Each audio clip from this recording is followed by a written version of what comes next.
2, 3 రోజులుగా యూట్యూబ్‌లో హ్మ్, కొన్ని వీడియోలు చూసే క్రమంలో నాకు ఈ సనాతన ధర్మం మీద డిబేట్ జరుగుతున్నట్టుగా లైవ్‌లో నేను అటెండ్ అవ్వటం జరిగింది. ఇది హిందువులకు అంటే హిందూ ప్రతినిధులకి, అట్లనే క్రైస్తవ ప్రతినిధులకి మధ్య జరిగినటువంటి డిబేట్ అది. దాదాపు 2 గంటల పైనే ఆ డిబేటు నడిచింది. నేను పూర్తిగా చూడటం జరిగింది.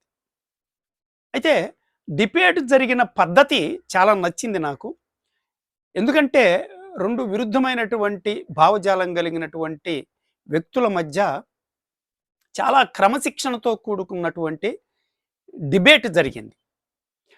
టైం విషయంలో గానీ, వాళ్ళు మాట్లాడే విధానంలో గానీ, వాళ్ళు ఉపయోగించే భాషలో గానీ కొన్ని పద్ధతుల్ని వాళ్ళు అనుకొని దానికి కట్టుబడి ఆ డిబేట్ అనేది నడపడం జరిగింది. చాలా అద్భుతంగా, చాలా చక్కగా, చాలా క్రమశిక్షణతోటి ఆ డిబేట్ నడిచింది.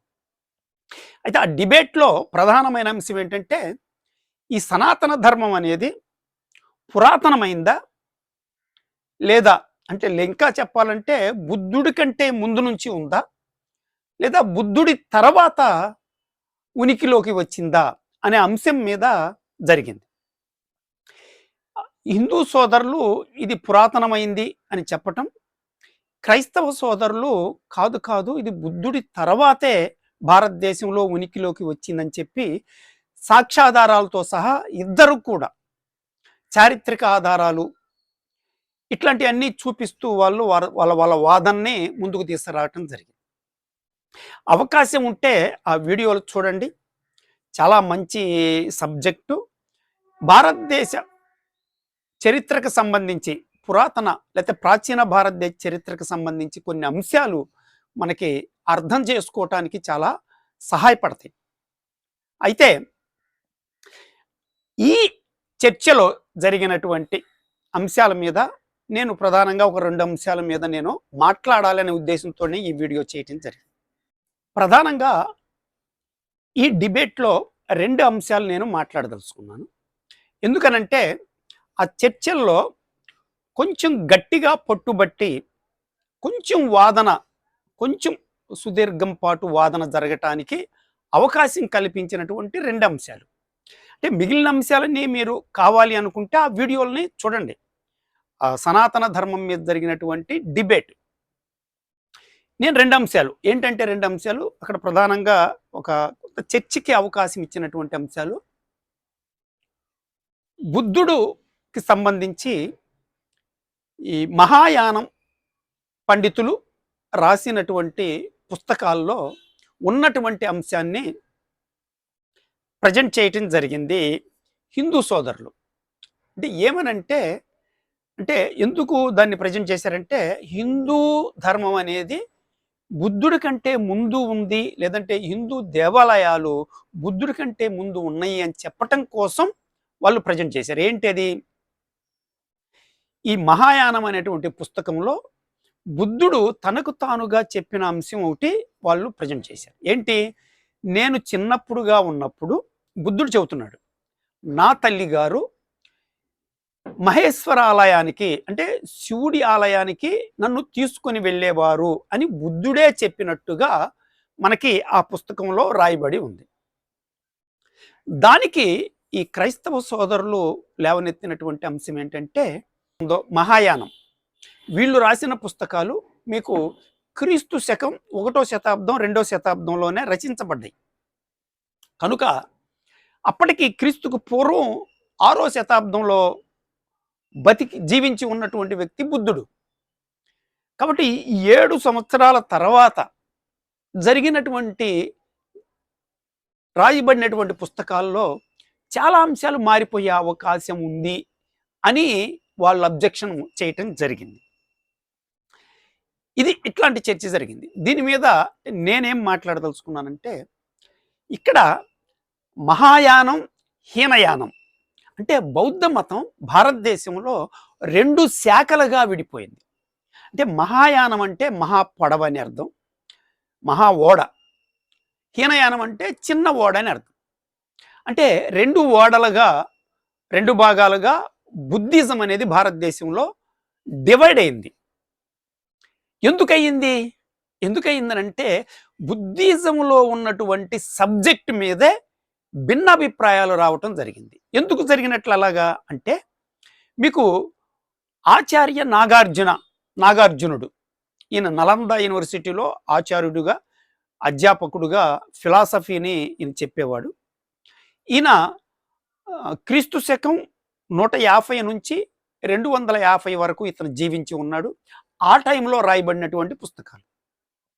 ఇతను యాక్చువల్గా బ్రాహ్మడు. ఇతను బౌద్ధ మతాన్ని స్వీకరించిన కారణంగా బౌద్ధ మతం రెండు ముక్కలుగా అయింది. అంటే ఇతను కొత్త సిద్ధాంతాలని బౌద్ధ మతంలోకి చొప్పించటం జరిగింది. ఏంటి ఆయన సిద్ధాంతాలు? ప్రధానంగా ఈయన మనకి వేదాంతంలో ఉన్నటువంటి ఉపనిషత్తుల నుండి అతను తీసుకున్నటువంటి శూన్యవాదం, కర్మ సిద్ధాంతం, పునర్జన్మ సిద్ధాంతాలు, ఇట్లాంటివన్నీ కూడా ఇతను ఉపనిషత్తుల నుంచి తీసుకోవటం జరిగింది. తీసుకొని వాటిని ఆధారంగా ఈ బౌద్ధ మతాన్ని సంస్కరించటం అనేది ఈ నాగార్జునుడు చేసినటువంటి ఒక పెద్ద ప్రయోగం. దీన్ని వ్యతిరేకిస్తూ బౌద్ధ మతంలోని ఒక పెద్ద సెక్షను విమర్శించటం ద్వారా రెండు గ్రూపులుగా విడిపోవడం జరిగింది. ఒకటి మహాయానం, రెండోది హీనయానం. అంటే బుద్ధుడు చెప్పినటువంటి పాత విధానంలోనే హీనయానం వెళ్ళిపోయింది. ఈ నాగార్జునుడు తీసుకొచ్చినటువంటి మహాయానంలో హిందూ మత సాంప్రదాయాలని బేస్ చేసుకొని ఈ సిద్ధాంతాలని సంస్కరించడం జరిగింది. ఇది గమనించాలి మనం. అంటే హిందూ ఆచార వ్యవహారాలని దృష్టిలో పెట్టుకొని వాటికి అనుగుణంగా బౌద్ధ మతాన్ని మార్చటం అనేది ఈ నాగార్జునుడు చేసినటువంటి ప్రయత్నం. ఈ ప్రయత్నంలో భాగంగా మహాయానం అనేది ముందుకు రావటం జరిగింది. ఈ విషయం మనకు అర్థమైతే ఈ డిబేట్లో వచ్చిన సమస్యని సాల్వ్ చేసుకోవటం ఈజీ. ఇక్కడ ఆచార్య నాగార్జునుడు హిందూ, బౌద్ధ మతాన్ని సంస్కరించాడు. అంటే హిందూ మత ఆచారాలకు అనుకూలంగా సంస్కరించటం జరిగింది. అంటే అర్థం ఏంటి? కాబట్టి హిందూ ఫేవర్గా ఉండేటువంటి నాగార్జునుడు ఆటోమేటిక్గా బుద్ధుడిని కూడా హిందువే అని చెప్పటానికి ఆయన ప్రయత్నం చేస్తాడు కదా. ఆ ప్రయత్నంలో భాగంగా శివాలయంలోకి ఈయన చిన్నప్పుడు వెళ్ళినట్టుగా చెప్పటంలో వింతే ఉంటుంది? ఖచ్చితంగా అవకాశం ఉంటుంది. కాబట్టి అది బుద్ధుడు చెప్పాడా లేదా అనేది వేరే విషయం. బుద్ధుడే తనకు తానుగా చెప్పినట్టుగా మహాయానం పుస్తకంలోకి రాయబడి కనుక ఇక్కడ ఇతను నాగార్జునుడు ఇతను హిందూ ఫేవరెట్ కాబట్టి హిందూ మత భావజాలానికి అనుకూలంగా బుద్ధుడు ఎప్పుడో హిందూ దేవాలయాలకి చిన్నప్పుడే వెళ్ళాడని చెప్పి వీళ్ళు రాసే అవకాశం ఉంది. బుద్ధిజానికి సంబంధించిన సరైన ఇన్ఫర్మేషన్ హీనయానాన్ని ఫాలో అయితే మీకు తెలుస్తుంది. మహాయానాన్ని ఫాలో అయితే మీకు చాలా విషయాలు మారిపోయినాయి. మార్చటం ద్వారానే మహాయానం వచ్చిందన్న విషయం మనకు అర్థం కావాలి. కనుక అక్కడ డిబేట్లో వచ్చినటువంటి సమస్య ఏదైతే ఉందో అది ఈ విధంగా పరిష్కరించబడాలి. అంటే మహాయానంలో చెప్పబడ్డటువంటి అంశాలు నమ్మదగ్గ అంశాలు కాదు. ఎందుకని? బుద్ధుడు కూడా హిందూ దేవాలయాలకు వెళ్ళాడు అని చెప్పటం ద్వారా అతను కూడా హిందూ ఫేవర్గా రాయబడ్డటువంటి సబ్జెక్ట్ కాబట్టి ఆ విధంగా అవి రాసే అవకాశం ఉంది. కనుక ఇక్కడ బుద్ధుడి కంటే ముందు హిందూ దేవాలయం ఉన్నాయా లేవా అనే చర్చ పక్కన పడేస్తే ఇక్కడ చిన్నప్పుడే బుద్ధుడు శివాలయానికి వెళ్ళాడు, వాళ్ళమ్మ తీసుకెళ్ళింది అనే విషయం ఖచ్చితంగా నమ్మాల్సిన అవసరం అయితే లేదు. ఎందుకని? అది హీనయానంలో కానీ ఉన్నట్లయితే ఖచ్చితంగా అది నమ్మి తీరాలి. మనం మహాయానంలో ఉంది కాబట్టి నమ్మాల్సిన అవసరం లేదు. ఇదొకటి మనం గుర్తుంచుకోవాల్సింది. డిబేట్లో ఆ సమస్యని ఆ విధంగా సాల్వ్ చేసుకోవాలి. రెండో అంశం, కుషానులు భారతదేశంలోకి వస్తూ వాళ్ళు జనరల్గా భారతదేశంలోకి చాలామంది వచ్చారు. వాళ్ళ సంస్కృతుల్ని, వాళ్ళ ఆరాధనా పద్ధతులను కూడా మోసుకొని వచ్చారు భారతదేశంలోకి. ఇక్కడికి వచ్చిన తర్వాత భారతదేశంలో స్థిరపడిన తర్వాత ఇక్కడ సంస్కృతిలో భాగంగా కలిసిపోయారు.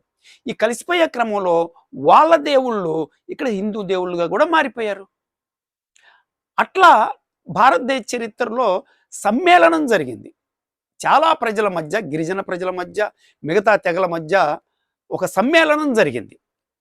ఈ సాంస్కృతిక సమ్మేళనంలో భాగంగా ఆ ఇద్దరి ఆరాధనా పద్ధతులు ఒకటిగా మారే అవకాశం ఎక్కువ ఉంది భారతదేశ చరిత్రలో. అలా చూసినప్పుడు అంటే ఈ డిబేట్లో వచ్చిన సమస్య ఏంటంటే, కుషానులు భారతదేశంలోకి వస్తూ వాళ్ళ నాణ్యాలను వీళ్ళు ప్రదర్శించారు. ఆ నాణ్యాల మీద శివుడు ఆకారంలో ఉన్నటువంటి బొమ్మ మనకు కనిపిస్తుంది, శూలం పట్టుకొని. ఈ శూలం పట్టుకొని ఎద్దు మీద ఉన్నట్టు, ఎద్దు మీద లేకుండా కూడా ఇట్లా వాళ్ళ నాణ్యాలు, చాలా నాణ్యాల మీద బొమ్మలు వాళ్ళు ముద్రించుకున్నారు. వాళ్ళు ఆరాధించేటువంటి దైవం, ఆ దైవం పేరు వాళ్ళు ఓషో అని పెట్టుకున్నారు. ఈ ఓషో అనేటువంటిది ఆ నాణ్యాల మీద కూడా రాయబడింది. వాళ్ళ ఆరాధన అటువంటి దైవం. అవి తీసుకొని కుషాన్లు భారతదేశంలోకి వచ్చిన తర్వాత ఎక్కడికి వచ్చి వీళ్ళు ఏం చేశారంటే, ఇక్కడ సంస్కృతిలో భాగంగా ఇక్కడ స్థిరపడిపోయి ఇక్కడ శైవాన్ని వాళ్ళు తీసుకోవటం, శైవ మతాన్ని స్వీకరించటం జరిగింది. అంటే ఇప్పుడు ఏమవుతుంది, ఆటోమేటిక్గా అంటే చర్చ ఎక్కడ వచ్చిందంటే, ఈ ఓషో అనేటువంటిది రాయబడి ఉంది. వీళ్ళు హిందూ సోదరులు ఏమంటారంటే, ఇక్కడి నుంచి శైవులు అక్కడికి వెళ్ళి అక్కడ శివుణ్ణి పరిచయం చేసి ఉండొచ్చు కదా అని. అట్లా ఉన్నట్లయితే ఈ శివ అనే పదం ఎక్కడైనా చూయించండి అని వీళ్ళు చర్చించడం జరిగింది. అంటే నిజానికి అలా కాదు. కుషానులే భారతదేశంలోకి వచ్చారు.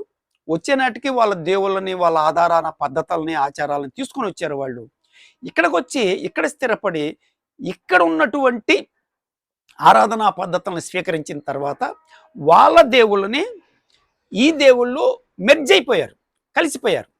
కలిసిపోయే క్రమంలో అప్పటి వరకు శైవ మతంలో లింగాకారాన్ని పూజ చేసేవాళ్ళు. అప్పటికి శివుడు లేడు కాబట్టి వాళ్ళు ఓషో అని ఎవరైతే చెప్పారో ఆ బొమ్మని శివుడుగా ఇక్కడ తర్వాత పరిణామం చెందటం జరిగింది. అతను శివుడుగా మనం ప్రత్యక్షంగా ఇప్పుడు మనం చూడటం జరుగుతుంది. ఇట్లాంటి సమ్మేళనాలు చాలా జరిగినాయి భారతదేశంలో. భారతదేశంలో అనేక తెగల మధ్య ఇట్లాంటి సాంస్కృతిక సమ్మేళనం జరిగింది. ఈ జరిగే క్రమంలోనే మనకి చాలామంది దేవుళ్ళు దేవతలు కలిసిపోయి కొత్త కథలు, కొత్త రూపాల్లో మనకు కనిపించటం అనేది జరుగుద్ది. అది చాలా జరిగినాయి. కాబట్టి అట్లా చూడాలి తప్ప ఇది ఇంకో రకంగా కాదు. కనుక ఫ్రెండ్స్, ఈ డిబేట్ అయితే చాలా అద్భుతంగా జరిగింది. అవకాశం ఉంటే అందరూ చూడండి. ఈ రెండు అంశాలని నేను ఈ సందర్భంగా, ఎందుకంటే అక్కడ తెగలేదు, ఆ చర్చల్లో, ఆ డిబేట్లో ఈ రెండు అంశాల మధ్య వాదన జరుగుతూనే ఉంది. చర్చ తెగలేదు కాబట్టి నా అవగాహనని ఈ సందర్భంగా వ్యూవర్స్కి అర్థం కావటం కోసం, అవగాహన చేసుకుంటారనే ఉద్దేశంతో నేను చెప్పడం జరిగింది. ఇదే friends. Thank you very much.